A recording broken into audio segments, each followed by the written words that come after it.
भूतिया आईने की कहानी। वीडियो को लास्ट कई तक बार देखना, हम चीजों कहानी को में बस बहुत ही एक ज्यादा सामान मजा आएगा। समझकर खरीद लेते हैं, लेकिन हमें नहीं पता होता कि उनके साथ कोई अतीत भी जुड़ा हो सकता है। यह कहानी एक ऐसे आईने की है जो सिर्फ एक कांच का टुकड़ा नहीं था, बल्कि उसमें एक डरावना राज छिपा था। यह कहानी है रिया की, जिसने अनजाने में अपने साथ कुछ ऐसा ले लिया जिससे बच पाना नामुमकिन था।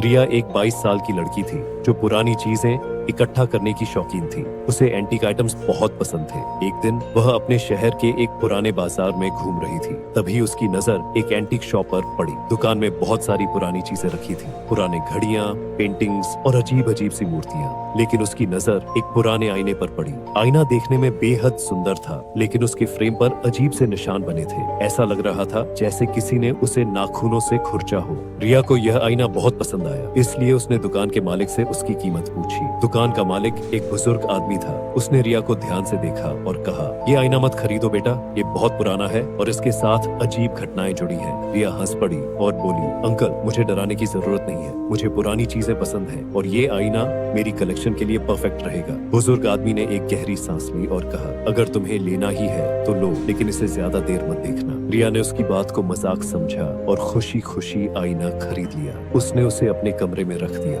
और फिर बाकी के दिन की तरह अपना काम करने लगी। लेकिन उसे नहीं पता था कि उसने अपने घर में क्या बुला लिया था।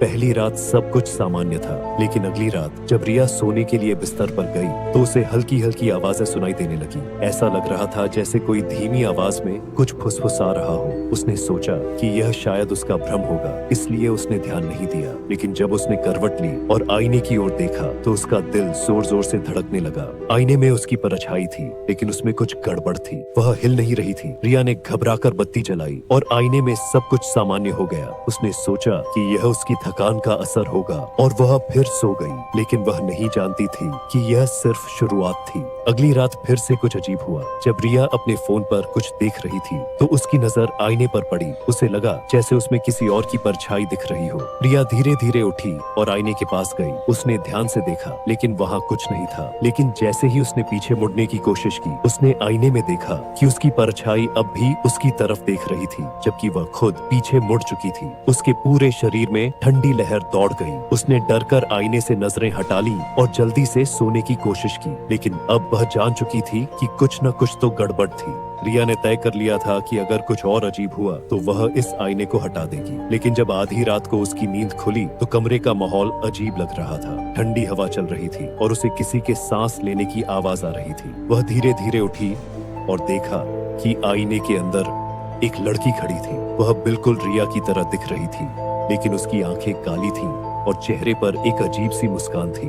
लड़की धीरे धीरे बोल पड़ी, तुमने मुझे आजाद कर दिया। रिया की चीख उसके गले में ही अटक गई। उसने दरवाजे की ओर भागने की कोशिश की, लेकिन दरवाजा बंद हो गया। जब उसने दोबारा आईने की तरफ देखा तो वह लड़की अब आईने के बाहर खड़ी थी। अब मेरी बारी है बाहर रहने की और तुम्हारी अंदर। रिया को महसूस हुआ कि उसके पैरों के नीचे से जमीन खिसक रही थी। उसका शरीर अचानक हल्का लगने लगा और एक तेज झटका महसूस हुआ। अगले ही पल वह अंधेरे में डूब गई। सुबह जब रिया की माँ उसके कमरे में आई तो रिया वहाँ नहीं थी, बस आईना पड़ा था और उसमें अब भी एक परछाई थी जो अंदर कैद हो चुकी थी। अब सवाल यह था, क्या रिया बच पाएगी? जानने के लिए देखें आईना पार्ट 2। अगर आप सोच रहे हैं कि रिया की कहानी खत्म हो गई तो आप गलत हैं। असली खेल अब शुरू हुआ था। आईने के अंदर क्या था और क्या रिया वापस आ पाएगी? यह जानने के लिए देखें आईना पार्ट 2। पार्ट 2 में कहानी को और डरावना और रहस्यमयी बनाया जाएगा, जिसमें आईने की सच्चाई और रिया की लड़ाई दिखाई जाएगी। अगर आपको पार्ट 1 पसंद आया तो कमेंट करें और पार्ट 2 जरूर देखना। आईना पार्ट 2 जल्द ही।